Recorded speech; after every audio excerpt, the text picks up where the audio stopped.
Eh bien salut à tous et bienvenue sur Redvape. On se retrouve aujourd'hui pour une nouvelle vidéo revue matériel et au programme du jour, on va partir chez Vapsio et on va parler du ProCare. Donc c'est un kit qui nous arrive dans une boîte comme celle-ci. Alors désolé s'il y a du scotch un petit peu partout au niveau de la boîte, c'est tout simplement parce qu'il y avait soit des QR codes, soit des petites choses que j'ai pas envie qui apparaissent et qui posent problème au niveau de YouTube, et donc du coup c'est pour ça que j'ai mis un petit peu de scotch. Donc ça nous arrive dans une boîte comme celle-ci. On aura donc à l'intérieur tout ce qu'il faut pour s'en servir, bien évidemment. Donc à l'intérieur, comme vous pouvez le voir, moi j'ai la version Light Blue. Donc c'est un kit complet composé donc d'une box, la ProCare, d'un nouveau tank, et on aura également de nouvelles résistances à l'intérieur. Donc voilà pour ce qui est de la box, on va y revenir. Au niveau des accessoires, donc on aura un petit certificat d'authenticité, une notice avec bien évidemment du français, mais je vais tout vous expliquer, donc il n'y a pas besoin de l'ouvrir. Nous sera livré avec donc un sachet de joints complet, un second drip tip que je vais sortir pour pouvoir vous le montrer.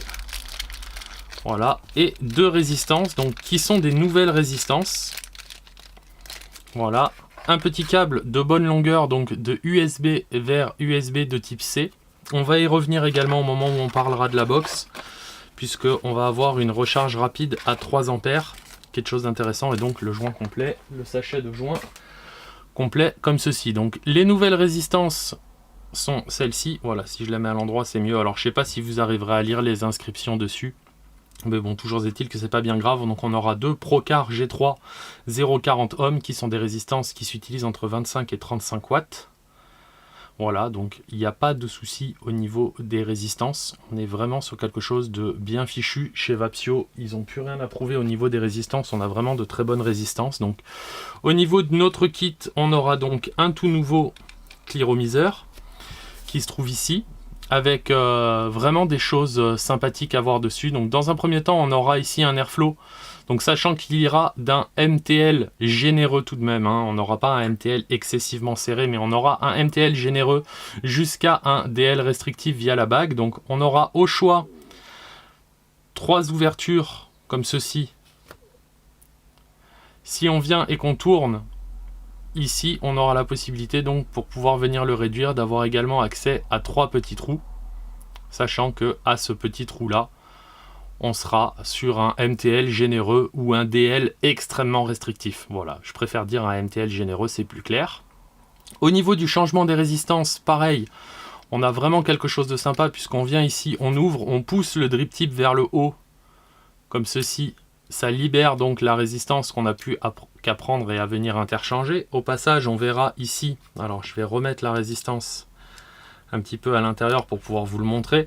On verra ici qu'à l'intérieur, au moment où on pousse, il y a un cylindre avec un joint qui vient donc fermer le liquide. Donc du coup, ce qui fait qu'on va pouvoir remplacer sa résistance avec le tank plein si on le tourne avant d'appuyer la résistance en fait. Voilà, donc ça c'est vraiment quelque chose de pratique et surtout de très très simple à faire. On va en profiter au passage pour simplement mettre 3 gouttes de liquide dessus, histoire de vous montrer après par la suite une fonctionnalité qui s'appelle le Super Dry Heat Protection. Donc je vais venir mettre 3 gouttes ici rapidement sur ma résistance pour juste qu'elle soit imbibée, que je puisse tirer genre 3 puffs avec et que la résistance manque de liquide. Et nous allons voir donc que ça fonctionne vraiment bien à ce niveau là. Donc au passage, petit plug pour le Bollywood Blue de notre ami 2G Juice. Donc là voilà, je replace la résistance à l'intérieur comme ceci. Je remets le bottom cap, la connexion 510.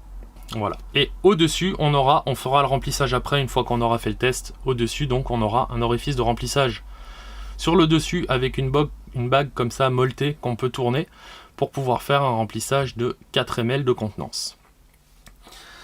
Au niveau de la box, donc au niveau de la box, on aura une box qui est relativement jolie, donc du silicone liquide à l'arrière pour avoir du grip, une partie ici qui est fait de zinc et d'aluminium, une molette pour régler notre puissance, un bouton fire, un seul mode, donc 5 clics pour allumer. Une fois que la box est allumée, on peut voir ici que grâce à la molette, on va pouvoir donc monter de 5 jusqu'à 50 watts.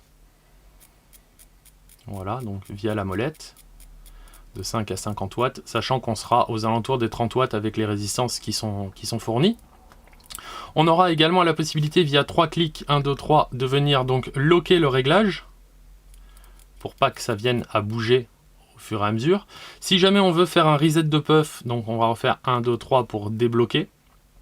Sans le cliro dessus, on reste appuyé pendant 5 secondes. Et là, on va pouvoir faire donc un reset du compteur de puff. Donc moi, je l'avais déjà reset la box avant de vous la passer en vidéo. On aura donc ici une Connectix 510, le cliromiseur étant 24 mm. Ce qui fait que sur cette box, on pourra monter jusqu'en 26 mm maximum. Donc au niveau des dimensions du kit, on est à 118 de hauteur pour 33 de profondeur et 27,5 de largeur.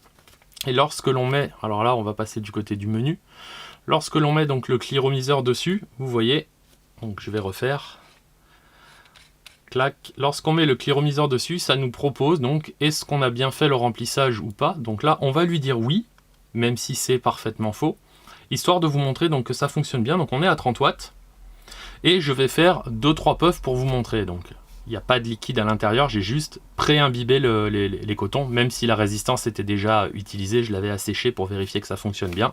Donc là, je vais tirer une première barre.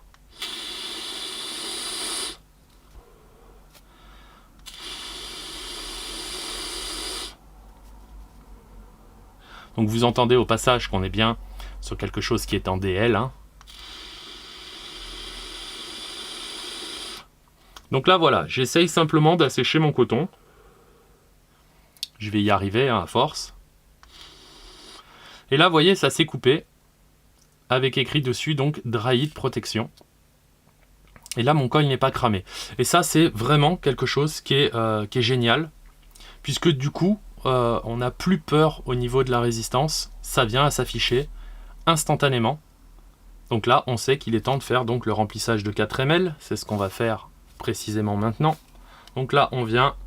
On pose sa bouteille ici à l'intérieur et on fait son remplissage de 4 ml. Rien de plus simple. Hop, une fois qu'on a terminé ici, on vient, on tourne et c'est terminé, on est rempli. Donc on est vraiment sur un remplissage propre et une utilisation qui est vraiment agréable.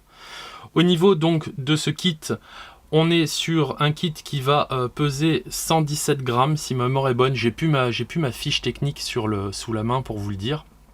Et on aura une petite nouveauté, alors ça peut paraître bête, hein, c'est qu'un port USB de type C, mais on est à 2400 mAh de batterie, et on a une charge à 3 A qui va permettre de le recharger de 0 à 100% en seulement une demi-heure.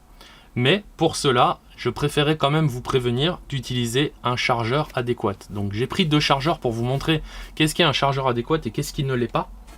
Si par exemple vous prenez un chargeur comme celui-ci, donc c'est tous les nouveaux types de chargeurs qu'on a sur les téléphones, qui sont des chargeurs dits intelligents. Alors je vais zoomer complètement, histoire vraiment d'y voir bien.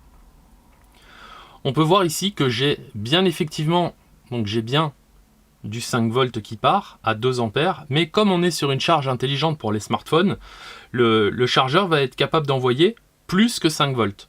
Ce type de chargeur-là est clairement à ne pas utiliser pour tout ce qui est de vos cigarettes électroniques. Alors, si sur les cigarettes électroniques, effectivement, il y a un port de recharge, il faut quand même utiliser un adaptateur qui soit cohérent avec la demande. Les chargeurs sont censés être intelligents et ne délivrer que ce que le matériel va pouvoir demander. Mais dans le doute, je vous déconseillerais fortement d'utiliser ce type de chargeur. Il en existe d'autres. Donc là, par exemple, c'est le chargeur d'un Raspberry Pi 4.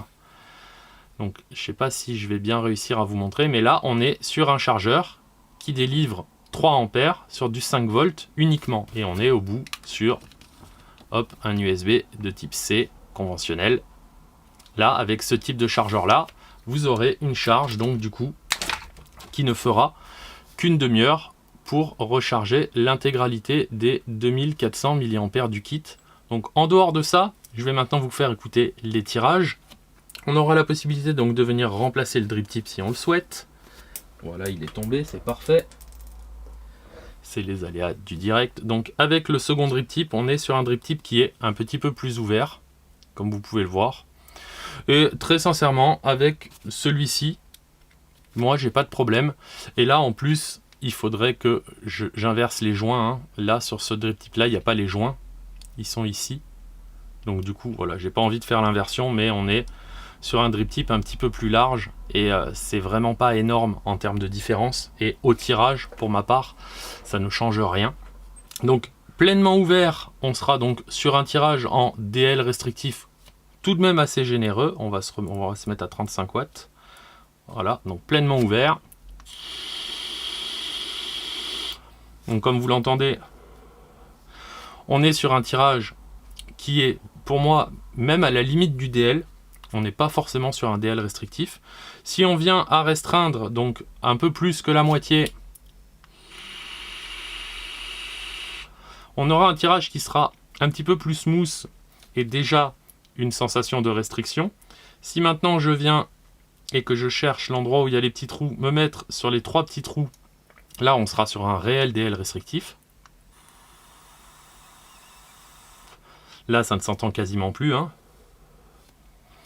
Et maintenant, si je viens le mettre donc à un seul et unique trou, à son réglage donc le plus serré, je vais baisser maintenant à 30 watts.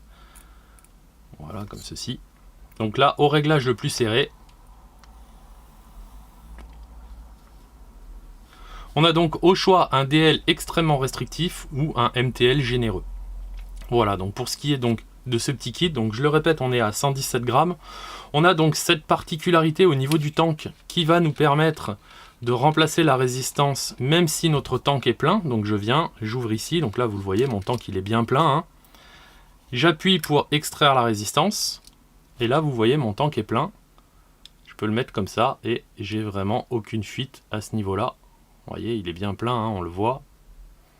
Et j'ai pas de fuite, donc ça c'est vraiment quelque chose qui est vraiment appréciable. Et on replug simplement la résistance ici à l'intérieur, on vient refermer notre cliromiseur et on peut continuer. Donc ça c'est vraiment une des particularités qui est sympa. Donc on est sur une Connectix 510 conventionnelle. Ici à l'arrière donc on aura notre port USB de type C, pas de trou de dégazage bizarrement. Voilà, donc voilà, je préfère quand même le mentionner. Et surtout, une charge extrêmement rapide, pour peu qu'on ait l'adaptateur secteur qui convienne. Et ben, une charge rapide à 3 ampères, à savoir que donc les 2400 mAh de batterie sont rechargés en tout juste une demi-heure.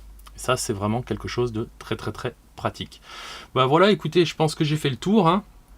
Donc 4 ml, 2400 mAh de batterie, une fonctionnalité donc de super dry heat protection qui fonctionne vraiment très bien, un affichage sur lequel on a toutes les informations, habituelles, hein, la puissance à laquelle on va, la durée de la puff qu'on vient de prendre, le nombre de puffs, la valeur de notre résistance, et en bas le voltage. Donc le voltage c'est ce qui est envoyé à notre atomiseur, là en l'occurrence à 30 watts, ça envoie 3 volts 71 pour restituer la puissance qu'on a réclamée donc sur cette résistance qui est détectée à 0,45, qui est donnée pour une valeur de 0,40 sur le papier. Et voilà, franchement on est sur un kit du beau travail, on est sur du matériel qui est agréable à l'utilisation, qui esthétiquement est vraiment joli et qui fonctionne plutôt bien. Écoutez, je pense que j'ai fait le tour de ce que j'avais à vous dire donc concernant ce Proker de chez Vapsio. Je vous laisse, je vous dis à la prochaine pour de nouvelles aventures et je vous souhaite comme d'habitude de vaper bien, de vaper safe. À ciao tout le monde!